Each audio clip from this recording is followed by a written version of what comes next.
પૂર્વ ધારાસભ્ય જયરાજસિંહ જાડેજાના ગઢમાં જે પ્રકારે હવે સ્થાનિકો છે તે કકળાટ કરી રહ્યા છે, પાણી માટે અવાજ ઉઠાવી રહ્યા છે. આમ આદમી પાર્ટીના નેતા જિગીશા પટેલ છે તે હવે આ લોકોને લઈને પહોંચી રહ્યા છે પાણી વિભાગની ઓફિસે, અને ત્યાર પછી તેમણે શું કહ્યું છે તે મામલે જ વાત કરવી છે. વૈષ્ણવજન તો તેને કહીએ જે પીડ પરાઈ જાનાને રે. નમસ્કાર, આપ જોઈ રહ્યા છો નવજીવન ન્યૂઝ અને હું છું આપણી સાથે તોફિક ગાંચી. ગોંડલમાં ક્યારેક કાયદો વ્યવસ્થાને લઈને તો ક્યારેક સ્થાનિકોના પ્રશ્નોને લઈને આમ આદમી પાર્ટીના નેતા જિગીશા પટેલ સતત અવાજ જે છે તે ઉઠાવી રહ્યા છે અને ગોંડલ ભાજપનો ગઢ માનવામાં આવે છે. અને વર્તમાન સમયમાં ભારતીય જનતા પાર્ટીના ધારાસભ્ય ગીતાબા જાડેજા છે અને પૂર્વ ધારાસભ્ય જયરાજસિંહ જાડેજાનું જે જૂથ છે તે પણ આ ગોંડલ શહેર અને તાલુકામાં દબદબો ધરાવે છે. અને તેમના ભારતીય જનતા પાર્ટીના સભ્યો ચાહે નગરપાલિકામાં હોય કે ચાહે તાલુકા પંચાયત કે જિલ્લા પંચાયત હોય તેમાં તે છે અને સત્તા પણ ભોગવી રહ્યા છે. તેમ છતાં સ્થાનિકોના પ્રશ્નનું કેમ નિરાકરણ હવે નથી આવી રહ્યું, આવા સવાલો ઊભા કરી રહ્યા છે આમ આદમી પાર્ટીના નેતા જિગીશા પટેલ. આજે આમ તો વાછરા ગામની તમામ મહિલાઓને અહીંયા આવવું હતું, પરંતુ અમે પહેલી વખત અહીંયા રજૂઆત કરવા માટે આવ્યા છીએ. એટલે 25 થી 30 મહિલાઓ સાથે અમે અહીંયા રજૂઆત કરવા માટે આવ્યા છીએ. અને આ પ્રશ્ન કમસે કમ 40 વર્ષ જૂનો પ્રશ્ન છે.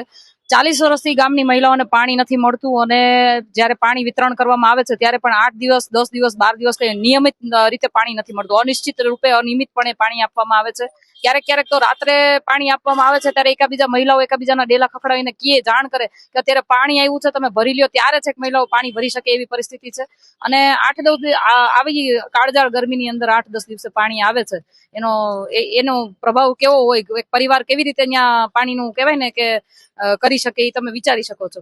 મારું કહેવાનું એટલું જ છે કે અધિકારીશ્રીને અમે આજે આવેદનપત્ર આપ્યું છે, એમાં અમે 10 દિવસનો સમય આપ્યો છે. 10 દિવસમાં અમારે એની પાસેથી લેખિતમાં બાંહેધરી જોઈએ છે કે 10 દિવસની અંદર આ પાણીનો પ્રશ્ન સોલ્વ થાય એના માટેનો જે કંઈ પણ પ્રોજેક્ટ મૂકવો પડે એ મૂકે, અને એ પ્રોજેક્ટ પૂરો ન થાય ત્યાં સુધી ટેમ્પરરી પાણીની સગવડતા વાછરા ગામને કરી દે એવી અમારી અહીંયા રજૂઆત હતી. તમારા દ્વારા 3 એવા નિવેદનો એમાં લખવામાં આવ્યા છે કે અહીંથી આ વસ્તુ કરો. કયા એવા 3 આવે? અમે વાછરા ગ્રામ પંચાયતમાંથી સરપંચશ્રી દ્વારા અમને કહેવામાં આવ્યું હતું કે અમે પાણી પુરવઠાની ઓફિસે 40 થી 42 વખત અમે અરજીઓ આપેલી છે, પરંતુ ગ્રામ પંચાયતમાંથી અમને મળેલી 3 અરજીઓ લઈને અમે અહીંયા આવ્યા હતા કે 3 વખતની અરજીઓ સાહેબને અમે આપેલી છે.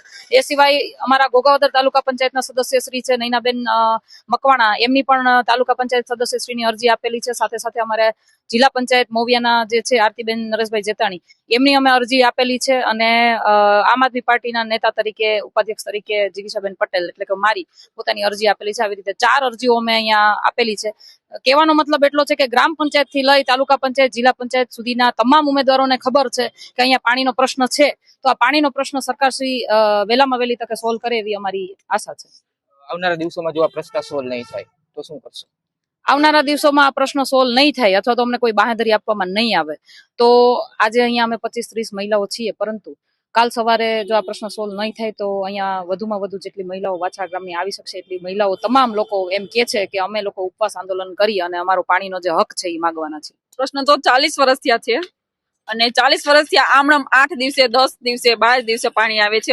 અનિયમિત અને અનિશ્ચિત ટાઈમે આવે છે. અહીંયા આવ્યા છે, શું રજૂઆત કરી છે અને શું જવાબ તમને મળ્યો છે?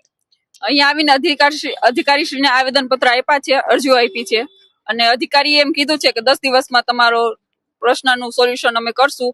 અને અમે પણ સ્વીકાર્યું છે. જો 10 દિવસમાં નહીં થાય તો અમે બધી મહિલાઓ સાથે ઉપવાસ આંદોલન કરશું અને અહીંયા જ રામધૂન બોલાવશું. આજે પણ રામધૂન બોલાવવામાં આવી છે. કેટલી મહિલાઓ જોડાઈ છે? આજે અમે લગભગ 40 મહિલાઓ હશું.